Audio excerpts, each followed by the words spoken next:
정말 충격적인 상황이 벌어졌습니다. 태국 명문 고등학교 학생들이 인천공항에서 오열하며 한국 수학여행 후 마지막 날 귀국을 전면 거부하는 믿기 힘든 상황이 벌어졌는데요. 일부 학생들은 차라리 여권을 찍겠다, 부모님께 한국 유학을 허락받을 때까지 돌아가지 않겠다며 태국 귀국을 거부하는 초유의 사태가 벌어졌습니다. 태국 명문가 부모들은 제발 한국에게 우리 아이들을 돌려달라며 절규합니다. 현지 언론은 지금 태국의 정치 혼란이 문제가 아니다며 이 상황에 집중하고 있는데요. 도대체 이 학생들이 한국에서 무엇을 경험한 것인지 바로 함께 보시죠. 안녕하세요. 제 이름은 소나입니다. 태국 방콕에 있는 명문 왕립 사마크 고등학교 3학년생이에요. 18살이 된 올해 제 인생에서 가장 예상치 못한 전환점을 맞이했습니다. 그것은 다름 아닌 한국으로의 수학여행이었어요. 방콕의 화창한 오후, 학교 강당에는 3학년 학생들이 모두 모여 있었습니다. 매년 이맘때면 교장 선생님께서 수학여행 장소를 발표하는 특별한 시간이었죠. 저희 학교는 태국 최고의 명문 고등학교 중 하나로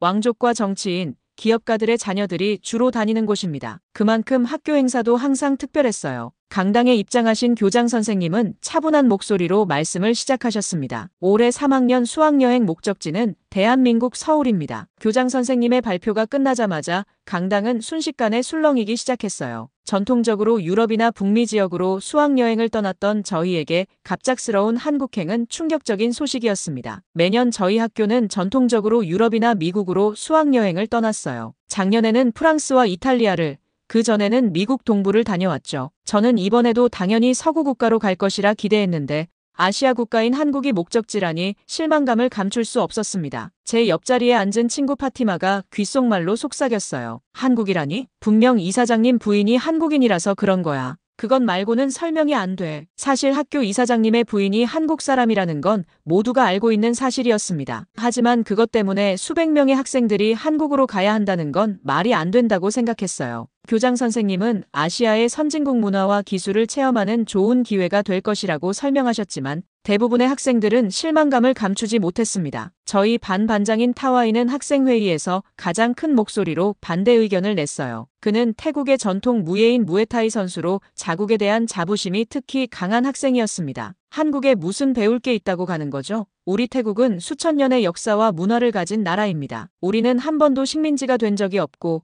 우리만의 독특한 문화를 발전시켜왔어요. 한국은 1950년대까지만 해도 우리보다 훨씬 가난한 나라였다고요. 타와이의 말에 다른 학생들도 동조했습니다. 특히 이런 불만의 중심에는 제 남자친구 리양이 있었어요. 리양은 중국인 유학생으로 부모님이 태국에서 사업을 하면서 태국에 정착한 케이스였습니다. 리양은 항상 한국에 대해 비하하는 말을 많이 했어요. 한국은 중국의 그림자일 뿐이야. 그들의 문화도 역사도 모두 중국에서 배운 거야. 리양이 자주 하는 말이었습니다. 한국 영화와 드라마는 모두 과장되고 현실성이 없어. K-팝도 그냥 화려한 외모와 춤으로 포장한 거품일 뿐이지. 리양은 학교에서 가장 부유한 학생 중 한 명이었어요. 그의 부모님은 방콕에서 고급 아파트와 상가, 리조트 건설사를 운영했습니다. 처음 만났을 때 리양은 매일 장미꽃을 보내고 고급 레스토랑에 데려가며 저를 따라다녔어요. 하지만 사귄 이후로는 뭔가 달라졌죠. 특히 한국에 대해 항상 비하하는 말을 많이 했습니다. 그의 말을 들을 때마다 한국에 대한 제 인식은 더욱 부정적으로 변해갔어요. 한국과 태국 사이에 작은 문제만 생겨도 리양은 난리를 치며 더 한국을 깎아내렸습니다. 심지어 제가 한국 드라마나 K-팝을 좋아한다고 하면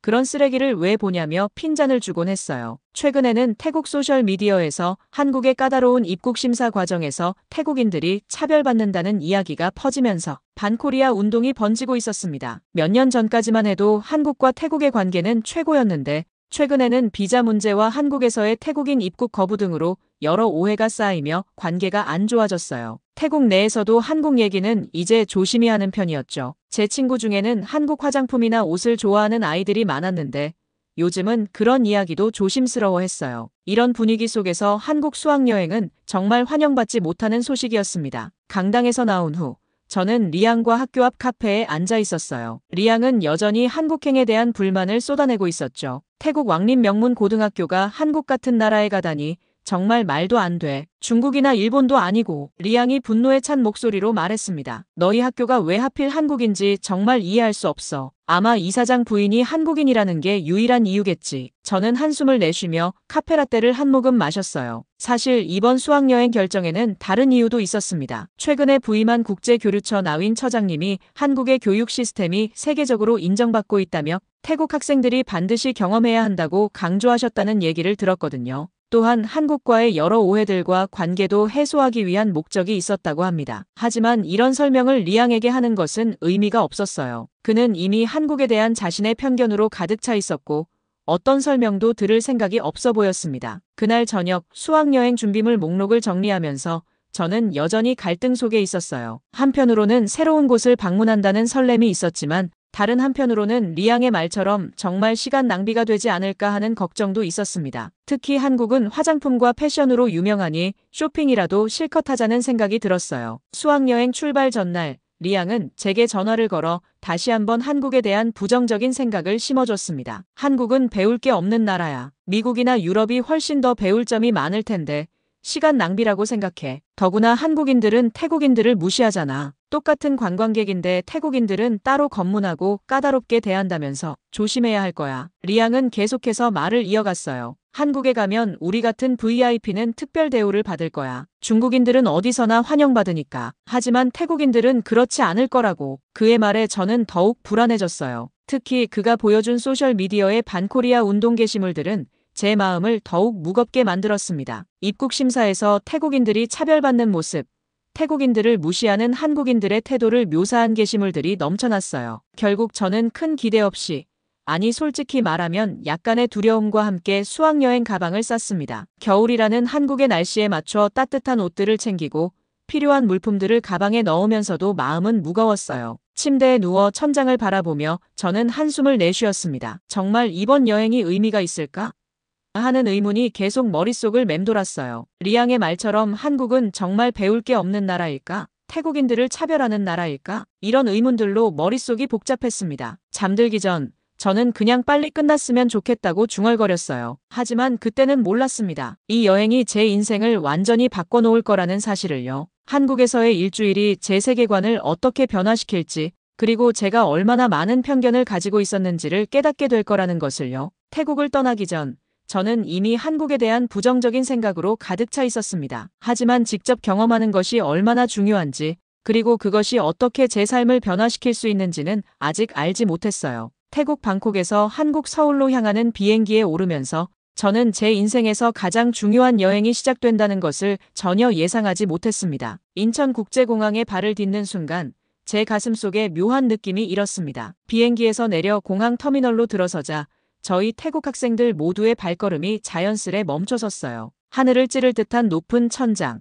깨끗하게 정돈된 공간, 그리고 질서정연하게 움직이는 사람들의 모습이 눈앞에 펼쳐졌습니다. 이곳이 정말 공항이냐며 제 친구 파티마가 작은 탄성을 내뱉었죠. 저도 믿기지 않았습니다. 태국 수완나품 공항도 국제공항이라 나쁘지 않다고 생각했는데 이곳은 완전히 다른 차원이었어요. 저는 그동안 방콕의 공항이 세계적인 수준이라고 자부해왔는데 인천공항의 규모와 시설을 보니 그런 자부심이 무색해졌습니다. 특히 놀라웠던 것은 로봇 안내원이었어요. 키오스크에 질문을 입력하면 로봇이 직접 목적지까지 안내해주는 모습에 저희 태국 학생들 모두가 감탄했습니다. 로봇이 부드럽게 움직이며 환영합니다. 이쪽으로 따라오세요라고 말하는 모습은 마치 영화 속 장면 같았어요. 곳곳에 배치된 디지털 안내판, 자동 출입국 시스템, 심지어 화장실까지 모든 것이 깨끗하고 세련되어 있었습니다. 이런 첨단 기술과 쾌적한 환경은 제가 상상했던 한국의 모습과 너무도 달랐어요. 입국 심사는 제 또 다른 선입견을 무너뜨렸습니다. 리양이 말했던 것처럼 태국인을 차별하는 모습은 찾아볼 수 없었어요.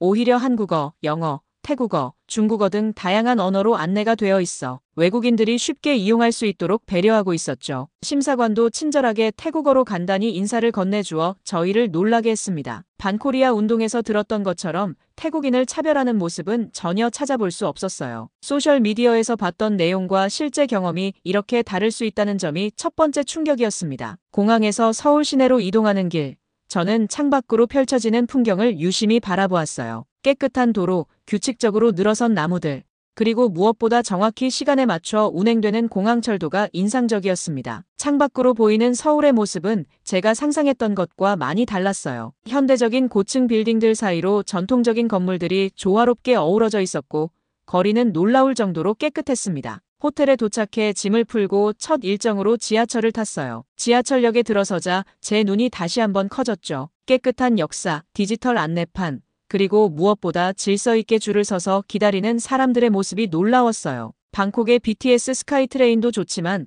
이곳은 완전히 다른 차원이라며 친구들과 속삭였습니다. 지하철 안에서 일어난 작은 사건이 제 마음을 더욱 흔들었어요. 노약자석에 앉아있던 한 학생이 노인이 타자 즉시 자리를 양보하는 모습이었습니다. 태국에서는 잘 볼 수 없는 광경이었어요. 더구나 그것이 특별한 일이 아니라 모든 사람들에게 당연한 일상인 듯했죠. 특히 저희처럼 부유층 자녀들에게는 더욱 낯선 광경이었습니다. 태국에서는 이런 모습 잘 안 보이지 않느냐며 제가 옆자리 친구에게 속삭였어요. 그때였습니다. 리양이 갑자기 큰 소리로 전화통화를 시작했어요. 주변 사람들이 불편한 시선을 보내자 가이드 선생님이 다가와 조용히 이야기해달라고 부탁했죠. 하지만 리양은 오히려 목소리를 더 높였습니다. 왜 이렇게 시끄럽게 하면 안 되냐며 자신이 누군지 아느냐며 리양이 중국어로 소리쳤어요. 그 순간 한 초등학생이 다가와 조용히 여기서는 다른 사람들도 있으니 조용히 해달라고 말했습니다. 저는 얼굴이 화끈거렸어요. 어린아이가 대학생인 리양을 훈계하는 모습이 충격적이었습니다. 태국에서는 상상도 할 수 없는 광경이었죠. 어른이 아이에게 가르침을 주는 것이 당연한데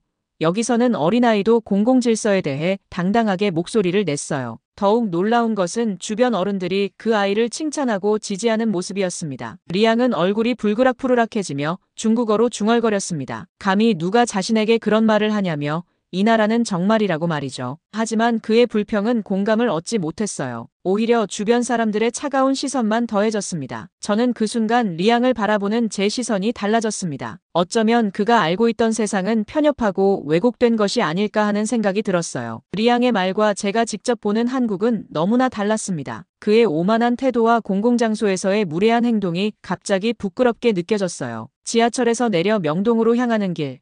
저는 문득 리양에게 한국에 와본 적이 있느냐고 물었어요. 리양은 잠시 머뭇거리다 고개를 저었습니다. 직접 와본 적은 없지만 중국 뉴스와 소셜미디어를 통해 많이 알고 있다고 했죠. 그 순간 제 머릿속에 의문이 생겼습니다. 직접 경험해보지 않고 어떻게 한 나라를 판단할 수 있을까? 소셜미디어의 글만 보고 한 나라에 대한 인식을 형성해도 되는 걸까? 이런 생각들이 제 마음속에 새로운 물결을 일으키기 시작했어요. 지금까지 제가 한국에 대해 가지고 있던 생각들이 얼마나 피상적이고 편협했는지 깨닫기 시작했습니다. 서울의 첫날, 저는 이미 제 인식의 변화를 느끼고 있었어요. 이것은 단순한 문화 충격을 넘어 세상을 바라보는 제 관점 자체가 흔들리는 경험이었습니다. 그리고 이건 시작에 불과했어요. 다음 날 일정은 한국 고등학교 방문이었어요. 솔직히 이 일정은 출발 전부터 가장 걱정되던 부분이었습니다. 한국 학생들이 저희를 어떻게 대할지, 서로 잘 어울릴 수 있을지 하는 우려가 있었지요. 리양도 아침부터 한국 학생들은 외국인에게 배타적이야. 특히 중국인이나 동남아시아인들을 무시해라며 제 불안감을 키웠습니다. 서울 강남구에 위치한 한국의 명문 고등학교에 도착하자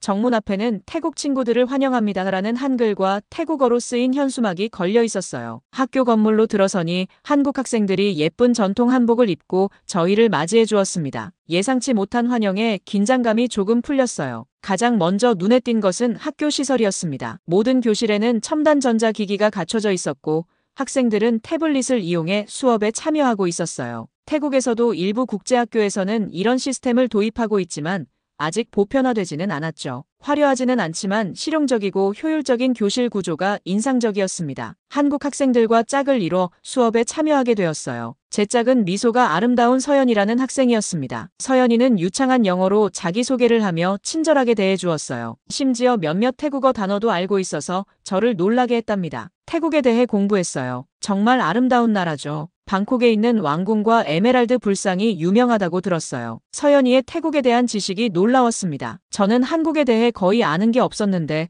서연이는 태국의 주요 관광지뿐 아니라 역사와 문화에 대해서도 알고 있었어요. 이것이 한국 학생들의 학구열에 대한 첫인상이었습니다. 수업은 더욱 놀라웠어요. 영어 수업에서 학생들은 활발하게 토론에 참여했고 창의적인 아이디어를 자신감 있게 발표했습니다. 특히 인상적이었던 것은 발표 후 이어지는 질문과 토론이었어요. 학생들은 발표자의 의견에 대해 예리한 질문을 던지고 때로는 반박하기도 했지만 항상 상대방을 존중하는 태도를 유지했습니다. 점심시간에는 학교 식당에서 함께 급식을 먹었어요. 식판에 담긴 한국 전통 음식들을 보며 리양이 인상을 찌푸렸습니다. 이게 뭐야? 태국 음식보다 별로잖아. 하지만 저는 오히려 궁금했습니다. 김치, 된장찌개, 불고기 등 다양한 음식들이 균형 있게 제공되었고 모든 학생들이 같은 메뉴를 먹는 모습이 인상적이었어요. 태국에서는 부유층 학생들이 종종 특별한 도시락을 가져오거나 배달 음식을 시켜 먹곤 하는데 여기서는 그런 구분이 없었습니다. 식사 중에 서연이가 물어왔어요. 태국에서는 어떤 음식을 주로 먹나요? 저는 태국 음식 중에 팟타이를 정말 좋아해요. 그 말을 듣고 저는 또 한 번 놀랐습니다. 서연이는 팟타이뿐만 아니라 또똠꿍,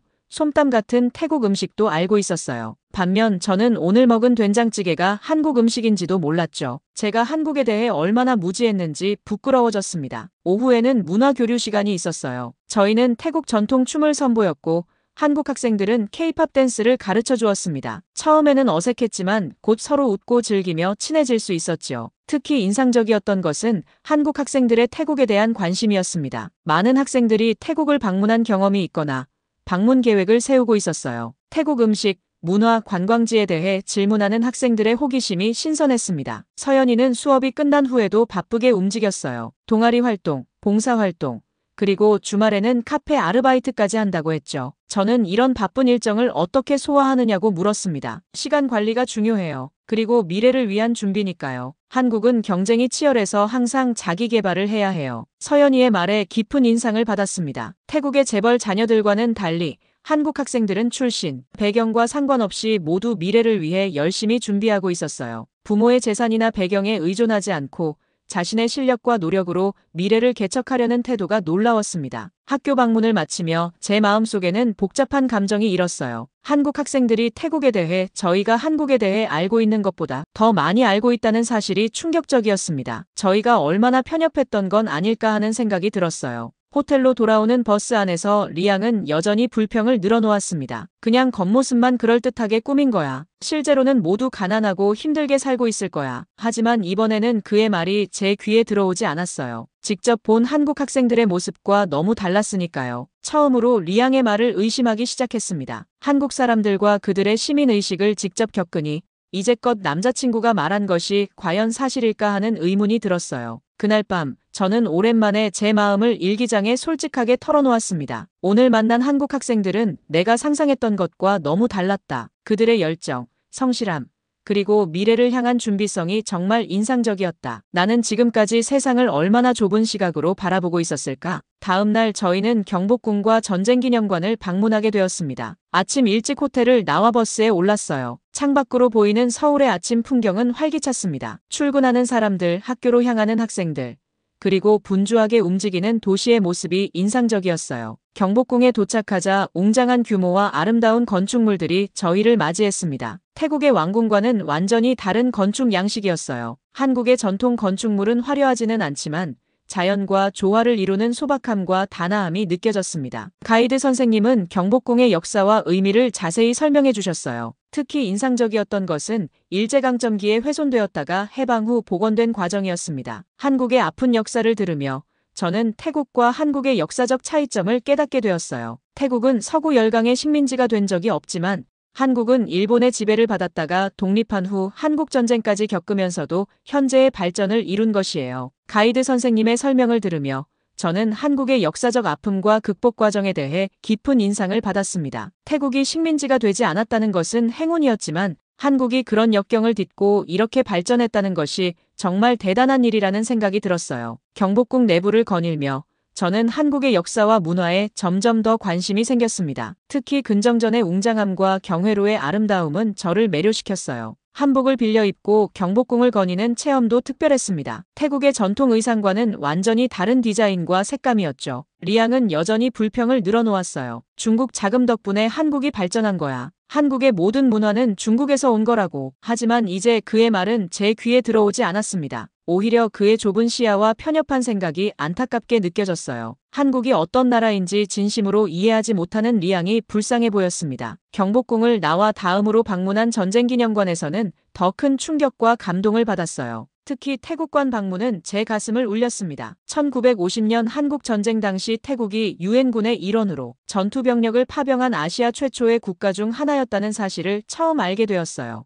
약 6천 명의 태국 병력이 한국에 파견되어 전투에 참여했고 이로 인해 1958년 비공식 외교 관계가 시작되어 수교가 이루어졌다는 역사적 사실이 놀라웠습니다. 전시된 태국 군인들의 옛 사진과 편지를 보며 눈물이 났어요. 한국전쟁의 참상과 그 속에서 피어난 국제적 우정이 너무 감동적이었습니다. 가이드 선생님이 설명해 주시길 태국군 참전 기념비는 부산 유엔 기념공원에 있다고 했어요. 거리상 가지 못해 너무 아쉬웠습니다. 다음에 한국에 또 오게 된다면 꼭 부산에 가서 태국 참전 용사들께 감사드리고 싶다는 생각이 들었어요. 그 순간 저는 태국과 한국 사이에 생각보다 깊은 역사적 유대감이 있다는 사실에 놀랐습니다. 리양이나 소셜미디어에서는 이런 이야기를 전혀 들을 수 없었어요. 왜 이런 중요한 역사적 사실이 태국에서는 잘 알려지지 않았을까 의문이 들었습니다. 전쟁기념관의 다른 전시물들도 깊은 감동을 주었어요. 특히 한국 전쟁 당시의 모습을 재현한 전시와 평화를 향한 한국인들의 염원을 보여주는 공간이 인상적이었습니다. 남북분단의 현실과 통일을 향한 노력들을 보며 한국의 또 다른 아픔을 이해하게 되었어요. 전쟁기념관을 나오면서 저는 한국에 대한 생각이 완전히 달라졌음을 느꼈습니다. 이제까지 제가 알고 있던 한국은 단지 표면적인 이미지에 불과했어요. K-팝, 드라마, 화장품 같은 대중문화를 넘어 한국은 깊은 역사와 문화, 그리고 강인한 국민성을 가진 나라였습니다. 점심은 전통 한식당에서 먹었는데 이 또한 큰 충격이었어요. 메인 요리와 함께 수많은 반찬들이 테이블을 가득 채웠습니다. 태국 음식도 다양하지만 이렇게 한 상에 여러 종류의 음식이 함께 나오는 문화는 처음 경험하는 것이었죠. 김치는 태국 음식처럼 맵지만 그 맛과 발효된 향이 독특했어요. 처음에는 낯설었지만 먹다 보니 점점 맛있게 느껴졌습니다. 불고기와 갈비는 태국의 그릴 요리와는 또 다른 달콤한 맛이 있었고 된장찌개의 깊은 맛은 태국의 수프와는 전혀 다른 매력이 있었죠. 식당 직원분들의 친절함도 인상적이었습니다. 처음 먹어보는 음식들을 어떻게 먹어야 하는지 자세히 설명해 주셨고 저희가 불편함 없이 식사할 수 있도록 계속 살펴봐 주셨어요.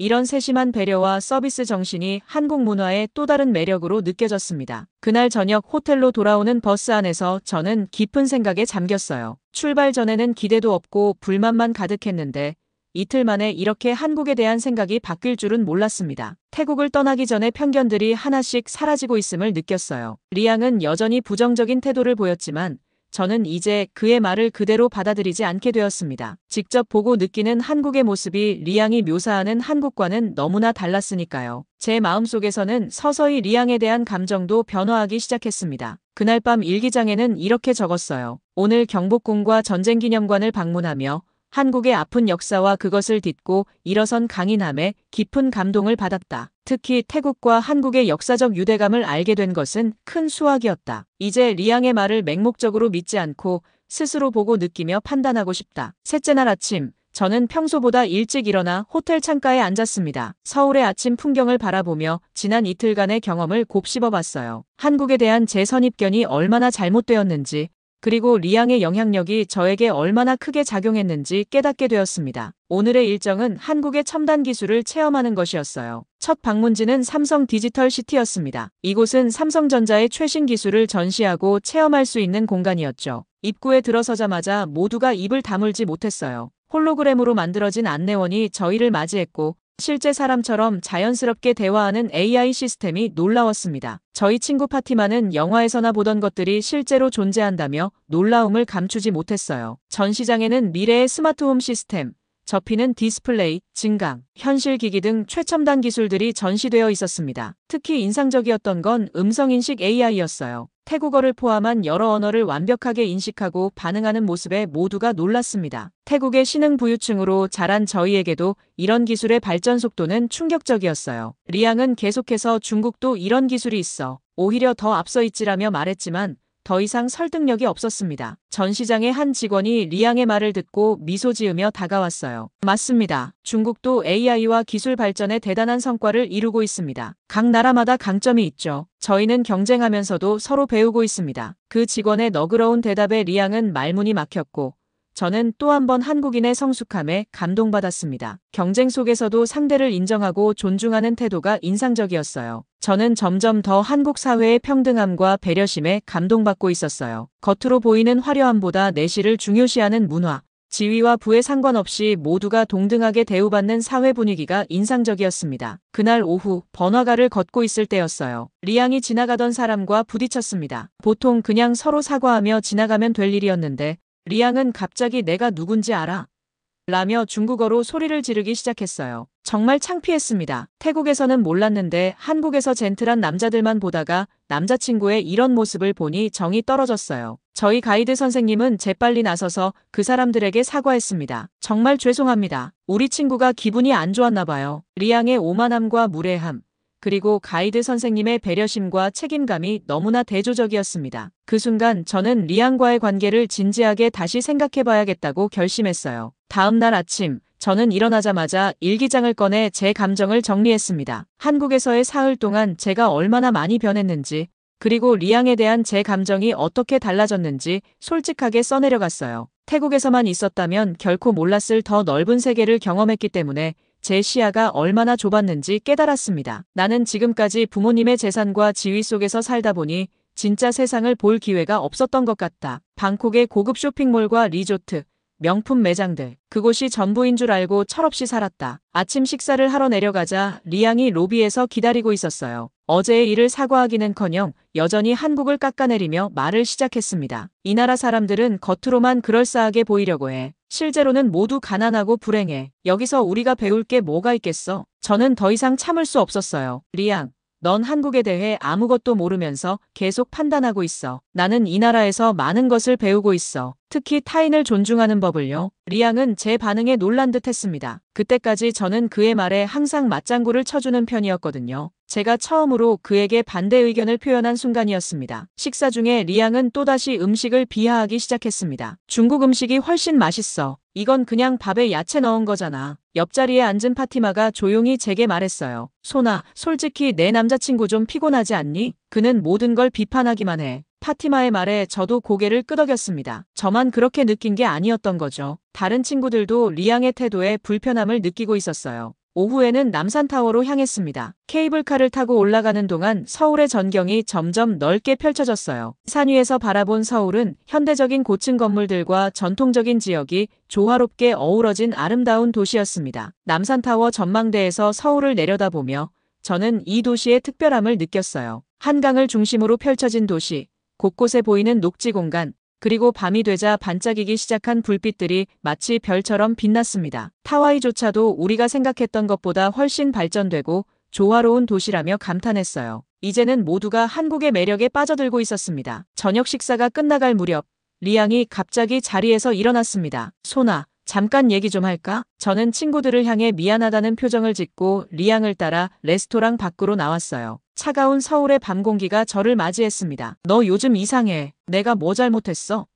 리양이 물었어요. 저는 깊은 숨을 들이쉬고 마음속에 담아두었던 말을 꺼냈습니다. 리양, 나 지금 많은 생각을 하고 있어. 한국에 와서 보니 내가 말해온 것들이 사실과 달라. 너는 한 번도 와보지 않은 나라를 너무 쉽게 판단했어. 리양의 표정이 굳어졌어요. 너 한국에 세뇌됐구나. 이런 작은 나라가 뭐가 그렇게 특별하다고 생각이 바뀌는 거야? 그의 말에 저는 더욱 확신했습니다. 리양과 저는 더 이상 함께할 수 없다는 것을요. 세계를 바라보는 시각이 너무 달랐습니다. 저는 마음속에서 일어나는 변화를 더욱 뚜렷하게 느꼈어요. 리양과의 대화 후 제 머릿속은 복잡했지만 한 가지는 분명했습니다. 이제 저는 더 이상 다른 사람의 편견에 기대어 세상을 바라보고 싶지 않았어요. 다음 날 아침, 저는 리양에게 솔직한 마음을 전하기로 결심했습니다. 아침 식사 시간에 그를 따로 불러 호텔 로비 한쪽에 앉았어요. 리양, 우리 더 이상 함께할 수 없을 것 같아. 내가 보는 세상과 내가 보는 세상이 달라. 리양은 화를 내며 한국 같은 작은 나라에 넘어갔냐고 소리쳤어요. 하지만 제 마음은 이미 정해졌습니다. 태국에서만 있을 때는 몰랐는데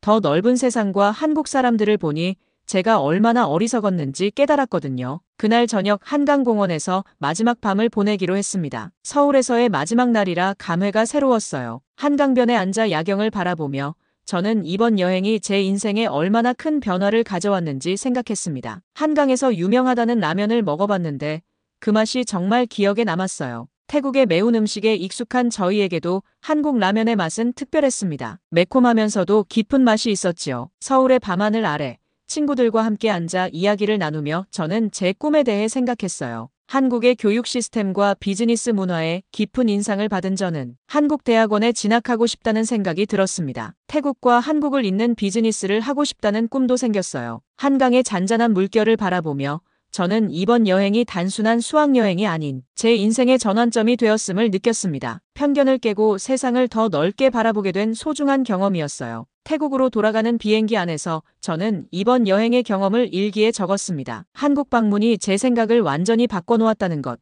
우리가 얼마나 쉽게 다른 나라와 문화에 대해 편견을 갖는지, 그리고 직접 경험하기 전에 판단하는 것이 얼마나 위험한지 깨달았다는 내용이었어요. 방콕에 도착한 후 학교에서는 수학여행 경험을 공유하는 시간이 있었습니다. 저희 반은 한국에서의 경험을 발표하기로 했는데 발표를 준비하면서 다시 한번 우리의 여행을 되돌아보게 되었어요. 발표날, 처음에 한국행에 가장 강하게 반대했던 타와이가 마이크를 잡았어요. 예전에는 한국행에 가장 강하게 반대했던 그가 이제는 가장 열정적으로 한국에 대해 이야기하는 모습이 인상적이었습니다. 한국에 가기 전에는 태국이 모든 면에서 더 낫다고 생각했지만 직접 경험해보니 우리가 얼마나 편협한 시각을 가지고 있었는지 깨달았습니다. 한국이 전쟁의 폐허에서 세계적인 경제 강국으로 성장했고 전통과 현대를 조화롭게 발전시켰으며 무엇보다 자국의 문화를 세계에 알리는 방법을 잘 알고 있다는 점이 인상적이었어요. 저도 마이크를 잡고 제 경험을 나누었습니다. 처음에는 한국에 대한 부정적인 선입견을 가지고 있었지만 직접 경험하며 그 생각이 완전히 바뀌었다고 말했어요. 한국의 질서의식, 배려심, 열정, 그리고 끈기에 대해 배웠다고 설명했습니다. 무엇보다 중요한 것은 직접 경험해보는 것의 가치를 배웠어요. 우리는 너무 쉽게 다른 나라와 문화를 판단하고 편견을 갖습니다. 하지만 직접 보고 느끼고 경험할 때 비로소 진실을 알 수 있어요. 발표가 끝난 후 교장 선생님께서는 우리의 발표가 정말 인상적이었다며 처음에는 많은 불만이 있었지만 직접 경험하고 배우는 과정을 통해 시각이 얼마나 넓어졌는지 칭찬해 주셨습니다. 그날 저녁 저는 한국에서 가져온 인삼차를 부모님과 함께 마시며 여행 이야기를 나누었어요. 사진들을 보여드리며 한국의 문화와 역사 그리고 제가 배운 것들에 대해 이야기했습니다. 처음에는 한국행에 불만이었는데 지금은 정말 좋은 경험이었다고 생각한다고 말씀드렸지요. 아버지께서는 때로는 우리가 알지 못하는 것을 경험하는 것이 가장 큰 배움이 되며 편견 없이 세상을 바라보는 법을 배웠다면 그것만으로도 이번 여행은 성공한 것이라고 말씀해 주셨어요. 이번 경험을 통해 저는 다른 나라와 문화에 대해 섣불리 판단하지 말고 직접 경험하고 배우는 자세가 얼마나 중요한지를 깨달았습니다. 한국 수학여행은 단순한 관광이 아닌 제 시야를 넓혀준 소중한 경험이 되었답니다.